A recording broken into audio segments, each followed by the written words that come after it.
Hello friends, welcome back to my new video. दोस्तों, हमने RCC and DCS start कर दी थी। आई होप आपको आरसीसी एंड डीसीएस की वीडियोज़ पसंद आ रही होंगी। दोस्तों, अब तक हमने आरसीसी एंड डीसीएस में काफ़ी सारी वीडियोज़ डाल दी हैं। यदि आपने वह वीडियोज़ नहीं देखी है तो आप जाकर उन वीडियोज़ को देख लें। उन वीडियोज़ की लिंक हमने डिस्क्रिप्शन बॉक्स में दे दी है। दोस्तों, हमने एलएसएम मेथड स्टार्ट भी किया था। एलएसएम मेथड में अपन ने सिंगली लैंड पोस्ट बीम देख ली थी। अब अपन एलएसएम मेथड द्वारा डबली लैंड पोस्ट बीम का डिज़ाइन एंड एनालिसिस करेंगे। दोस्तों, वीडियो को एंड तक जरूर देखें, क्योंकि डबली लैंड पोस्ट बीम से काफ़ी सारे इंपॉर्टेंट पॉइंट जो बनते हैं, जो कि direct competition exam and university exam में पूछे जाते हैं। तो वीडियो को एंड तक जरूर देखें। चलिए स्टार्ट करते हैं। अपन देख रहे हैं एलएसएम मेथड। इसमें देख रहे हैं अपन डबली लैंड पोस्ट बीम। अपन को doubly land post beam are required when. Doubly land post beam की रिक्वायर्ड क्यों पड़ी? तो इसका नंबर फर्स्ट पॉइंट है width and depth both are restricted हो। Width and depth both are restricted. And second point है bending movement greater than movement of resistance of limiting section या balance section. अपन देखते हैं, एनालिसिस करते हैं। ये कोई बीम का क्रॉस सेक्शन है। इसमें डबली लैंड पोस्ट बीम में क्या होता है, बहुत सारी स्टील प्रोवाइड कर दी जाती है, टेंशन जोन में भी, कंप्रेशन जोन में भी। तो ये स्टील प्रोवाइड कर दी, ये एक्स्ट्रा स्टील है कंप्रेशन जोन में, तो इसलिए इसे डबली लैंड पोस्ट बीम कहते हैं। अब इसकी इफेक्टिव डेप्थ क्या होगी? डी है small D, overall depth capital D है, और इसकी विड्थ है बी, और इसका डी सी ऊपर वाली स्टील का कवर है। तो ये स्ट्रेन डायग्राम है। तो इसमें क्या है होता है कि ईएससी, ये कंप्रेशन के लिए ESC maximum stress in concrete in LSM, तो ये होता है 0.0035, और ये अपना 3/4 और XU, और ये अपनी डिलीवराम है। ये स्ट्रेन डायग्राम है। तो ईएससी अपना एफएससी निकालने के काम आता है, जो कि पेज नंबर IS कोड 70 में दिया गया है। इसके अकॉर्डिंग अपन ईएससी से एफएससी निकालते हैं, ईएससी की वैल्यू जो आती है उसके हिसाब से। तो इसे अपन एलएसएम, इसकी maximum stress in concrete in LSM 0.0035, और ESC strain in concrete levelled of compression steel. ESC का मतलब होता है strain in concrete at level of compression steel. तो ये 0.0035 upon ESC XU upon XU minus DC। यहाँ से अपन ईएससी की वैल्यू निकाल लेंगे। ईएससी हो जाएगा XU minus DC upon XU upon 0.0035। आपको ये फॉर्मूला याद नहीं हो रहा है तो कोई दिक्कत नहीं है, क्योंकि ये पेज नंबर 70 पे दिया गया है। पेज नंबर 70 पे दिया गया है IS कोड में।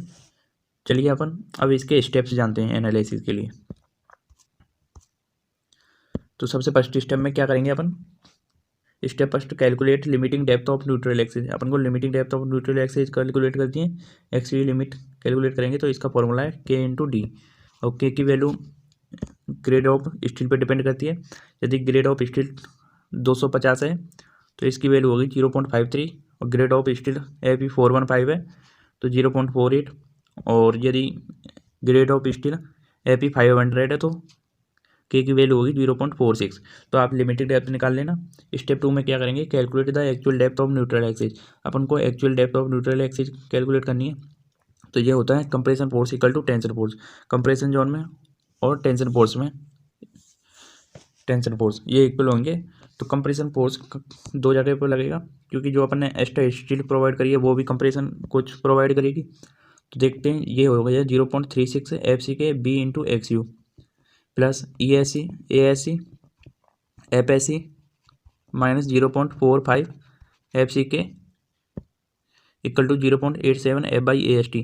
अब ये 0.36 FCK B इंटू XU, ये जो पहले कंप्रेशन जोन था उसका कंप्रेशन फोर्स प्लस, और जो स्टील अपन ने एक्स्ट्रा प्रोवाइड किया तो area of steel compression zone में इनटू स्ट्रेस। तो ये FSC कंप्लीट स्ट्रेस है माइनस 0.45 FCK, इसको माइनस कर दिया अपन ने 0.45 FCK। ये रेक्टेंगल शेप में, तो इसका स्ट्रेस कितना होता है 0.45 FCK। तो यहाँ से तो ये अपन XU की वैल्यू निकाल लेंगे यहाँ से। तो स्टेप 3 में क्या करेंगे? कंपेयर करेंगे XU less than XU limit under लैंड पोस्ट section. X U equal to X U limit हो तो balance reinforced section, X U greater than X U limit हो तो ये ओवर रेनफोर्स्ड सेक्शन होता है, ओवर रेनफोर्स्ड सेक्शन। अब अपन स्टेप 4 देखते हैं। स्टेप 4 में कैलकुलेट अल्टीमेट मोमेंट और मोमेंट ऑफ रेजिस्टेंस। अपन को एम आर या एम यू कैलकुलेट करना है। ये कोई बीम का सेक्शन है, इसमें ये स्टील प्रोवाइड है और इसमें बहुत सारी स्टील है। ये इसका कवर हो गया डी सी ऊपर से, ये effective depth, overall depth D और विड्थ है इसकी बी। तो ये अपन कंप्रेशन के लिए फर्स्ट वाली स्टील के लिए बनाते हैं AST1। तो इसके लिए डायग्राम है वो सेम टू सेम, क्योंकि फर्स्ट वाली स्टील है। रेक्टेंगल तो ये C1 सेंट्रोइड, तो lever arm A1 D minus 0.42 XU plus इसमें एक्स्ट्रा स्टील भी तो प्रोवाइड करी है उसके लिए, तो ये एक्स्ट्रा स्टील है अपनी, तो उसके लिए स्ट्रेन डायग्राम होगा इस तरह से। ये सेंट्रोइड है इसका DC कवर तक, तो ये टेंशन नीचे, तो इसका लेवर आर्म होगा lever arm 2 D minus DC। तो अपन यहाँ कैलकुलेट कर लेंगे। ये कंप्रेशन इक्वल टू टेंशन होता है, तो ये 0.36 FCK B into XU plus ASC into FSC minus 0.45 FCK equal to 0.87 F/AST। तो यहाँ C1 कौन सा है, कंप्रेशन फोर्स, यानी कंप्रेशन फोर्स कौन से है, तो लेवर MU अपन इसी तरह से निकालेंगे। MU equal to compression force cross lever arm और tension force cross lever arm. तो यहाँ कंप्रेशन फोर्स अपने दो हैं, 0.36 FCK into BXU plus ASC FSC minus 0.45 FCK। तो इसमें C1 हो गया अपना 0.36 FCK B इंटू XU और LA1 अपना D माइनस 0.42 XU, लेकिन टेंशन अपना सेम है दोनों side. T1 equal to 0.87 F/AST1 और C2 हो गया अपना ASC FSC माइनस 0.45 FCK। ये C2 compression force C2 ASC into FSC minus 0.45 FCK और LA2 हो गया D माइनस DC। तो MRR1 इक्वल टू हो जाएगा compression force cross lever arm 1 और MR2 हो जाएगा compression force 2 cross lever arm 2। तो इस तरह से आप इनको निकालेंगे MR1 एंड MR2, तो इसको प्लस कर देना। तो इस तरह से अपन MR निकालेंगे। चलिए एक न्यूमेरिकल देखते हैं, आपको इस तरह से समझ में नहीं आया होगा। तो न्यूमेरिकल स्टार्ट करने से पहले अपन को DC/D ये निकालना है। इसे क्या होगा, आप वैल्यू ऑफ FSC फाइंड कर सकते हैं। ये टेबल है, आपको मैंने आपके लिए ये टेबल बनाई है F/N/mm², ग्रेड ऑफ स्टील। यदि DC/D की वैल्यू अप्रोक्सीमेटली 0.05 के करीब आए तो AP415, AP250 एंड AP500 इनके लिए क्या लेना है FSC की वैल्यू, वो यहाँ पर है। यदि DC/D की वैल्यू अप्रोक्सीमेटली 0.1 आए और DC/D 0.15 आए, DC/D 0.20 आए, तो इसके लिए वैल्यू AP415 के लिए 355, 353, 342 एंड 329 लेनी है। और AP250 के लिए 217, 217, 217, 217 ये सेम ही रहेंगी। आपको FSC की वैल्यू 217 लेनी है। यदि आप ये वैल्यू आती हैं तो DC/D निकालने पर तब लेनी है ये। तो ये AP500 के लिए 424, 412, 395, 370, तो ये आप FSC ईजी तरीक़ा से फाइंड कर सकते हैं। चलिए अब न्यूमेरिकल देखते हैं। न्यूमेरिकल अपना determine the factor moment of resistance. Moment of resistance find करना है ऑफ बीम जिसका साइज है 230 mm cross 460 mm। The beam is reinforced with 216 mm dia bar on compression side. ये जो बार है 216 mm ये अपनी कंप्रेशन साइड में and 416 mm diameter bars on tension side. अभी बहुत साइड बार्स प्रोवाइड है, तो ये कौन सी हो गई अपनी स्टील डबली रेनफोर्स्ड बीम हो गई। अब क्या करना है अपन को, the compression bar placed at a distance of 440 mm from top. Compression bar से जो अपनी 40 mm है टॉप से, यानी DC की वैल्यू है यहाँ पर 40 mm। Use M20 grade concrete and AP415 steel. तो अपन को गिवन डाटा लिख लेना है सबसे पहले। ये R2 एग्जाम 2021 में आया हुआ क्वेश्चन है। तो अपन गिवन डाटा लिख लेंगे यहाँ से। तो बी की वैल्यू हो जाएगी 230 mm, डी की वैल्यू दे रखी है अपन को 460 mm, और क्लियर कवर दे रखा है अपन को 40 mm, क्लियर कवर है ये 40 mm। तो एफ सी के क्या हो जाएगा अपना, एफ सी के की वैल्यू है अपनी 20 न्यूटन पर mm square, F by 415 Newton पर mm स्क्वायर। अब 20 क्यों है, क्योंकि 20 यहाँ ग्रेड दे रखी है कॉन्क्रीट की, और एफ 415 स्टील की ग्रेड है, तो ये अपनी एफ बाई की वैल्यू होगी, ये एफ सी की होगी। तो ए एस सी निकाल लेंगे कंप्रेशन जोन में, area of steel A S C. तो कंप्रेशन जोन में कितनी बार है, 2 बार है, और एरिया क्या होता है pi by 4 D square. Dia कितना दे रखा है, 16 का दे रखा है, तो यहाँ 16 का होल स्क्वायर करेंगे। तो ये इसको कैल्शियम में सॉल्व करेंगे तो इसका आ जाएगा 401.92 mm स्क्वायर। अब एरिया ऑफ स्टील निकालेंगे इन टेंशन जोन में, तो टेंशन जोन में कितनी बार दे रखेंगे, 4। अब पाई बाई 4 क्रॉस डी का स्क्वायर, तो डी कितनी है यहाँ 20 mm की बार है, तो 20 का स्क्वायर करेंगे, तो इसको कैल्शियम में सॉल्व करेंगे तो ये आ जाएगा 1256 mm स्क्वायर। आप इसको कैल्शियम में भी सॉल्व करके देख सकते हैं, हो सकता है ये मेरे से कुछ गलती हो गई हो, तो आप कैल्शियम में भी खुद से सॉल्व करें। तो अब अपन इफेक्टिव डेप्थ निकालते हैं। डी इक्वल टू क्या होता है, overall depth D minus cover. वहाँ पर अपन को इफेक्टिव वो क्लियर कवर दे रखा है 40, तो उसमें क्या करेंगे अपन +16/8 कर 2 का माइनस करेंगे इफेक्टिव कवर के लिए।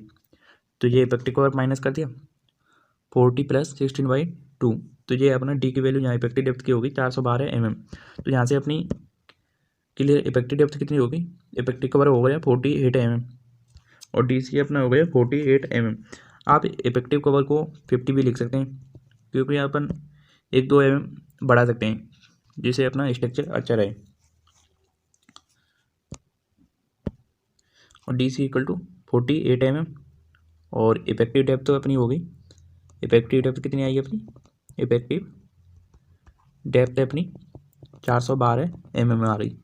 अब अपन क्या करेंगे, डी सी अपन डी करेंगे, कवर अपन डी, इफेक्टिव डेप्थ, तो डी सी अपन डी करेंगे, तो इसकी वैल्यू आएगी 48/412।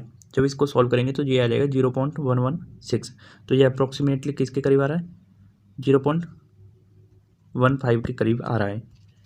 तो जब इसको तो देन एफ एस सी की टेबल में जाएंगे, तो एफ एस सी की वैल्यू अपन वहाँ से 342 रख लेंगे, एफ एस सी की वैल्यू 342 रख लेंगे। अब स्टेप फर्स्ट करते हैं अपन, स्टेप फर्स्ट में क्या करते हैं, calculate the limiting depth of neutral axis. अब limiting depth of neutral axis निकालेंगे, X U limit equal to K D. अब के की वैल्यू जब एपी 415 है तो 0.48 होगी, तो इसकी वैल्यू होगी 0.48 क्रॉस 412 कवर इफेक्टिव डेप्थ, तो ये आएगी कि 197.76 mm। अब स्टेप 2 में अपन निकालेंगे actual depth of neutral axis. अपन को actual depth of neutral axis निकालनी है। Step 2, calculate the actual depth of neutral axis, C equal to T. तो C equal to T, C compression zone में फॉर्मूला क्या होता है, ये होता है अपना, और टेंशन जोन में ये होता है टेंशन फोर्स का। तो ये हो गया 0.36 F C K B into X U plus A S C F S C minus 0.45 F C K equal to 0.87 F Y A S T tension force. तो इसमें वैल्यू पुट करनी है अपन को, 0.36 है, एफ सी की value 20, B की value 230 दे रखी है, एक्स यू निकालना है अपन को, प्लस ए एस सी की वैल्यू अपन ने निकाल चुके हैं, area of steel compression zone में 401.92, और एफ एस सी की निकाल लिया अपन ने 342 माइनस 0.45 एफ सी के, तो इक्वल टू हो गया 0.87 F Y A S T. तो यहाँ 16, तो इसको जब सॉल्व करेंगे तो यहाँ से अपनी एक्स यू की वैल्यू निकल जाएगी। तो एक्स यू की वैल्यू आ रही है ना 193.02 mm। आप इसको कैल्शियम में खुद से एक बार ज़रूर सॉल्व करें, क्योंकि मेरे से कुछ मिस्टेक भी हो सकती है, लेकिन अप्रोच सही है क्वेश्चन की, तो इस तरह से आपको करना है। तो स्टेप 3 में अपन करेंगे कंपेयर करेंगे x you and x you limiting को। तो देखा जाए तो यहाँ x U greater than less than X you limiting है, तो ये अपनी कितनी होगी, ये अपना हो गया अंडर रेनफोर्स सेक्शन। तो स्टेप 4 में चलेंगे अपन, कैलकुलेट एम यू और M R, moment of resistance and ultimate moment calculate कर लेंगे स्टेप 4 में। तो स्टेप 4 में उसी फार्मूला का यूज़ करना है, ये फार्मूला है अपना एम यू निकालेगा 0.36 F C K B into X U, ये compression force first, and D minus 0.42 X U lever arm first, और ये हो गया A S C into F S C minus 0.45 F C K compression force C two into D minus D dash या D C D dash. तो इसको अपन निकाल लेंगे। तो इसमें वैल्यू ही पुट करनी है और कुछ नहीं करना है। तो 0.36 एफ सी की वैल्यू 20, बी की वैल्यू 230, एक्स यू की निकाल चुके हैं अपन 193, और डी माइनस 0.42 एक्स यू तो 412 minus 0.42 cross 193 plus A S C की वैल्यू निकाली है अपन ने, एफ एस सी की भी है तो 401.92 माइनस 0.45 क्रॉस 20 इंटू 412 माइनस 48। तो आप इसको कैलसी में सॉल्व कर लेना। तो यहाँ से जो एम यू की वैल्यू आएगी वो आएगी अपनी 1544885986.6 न्यूटन एम एम।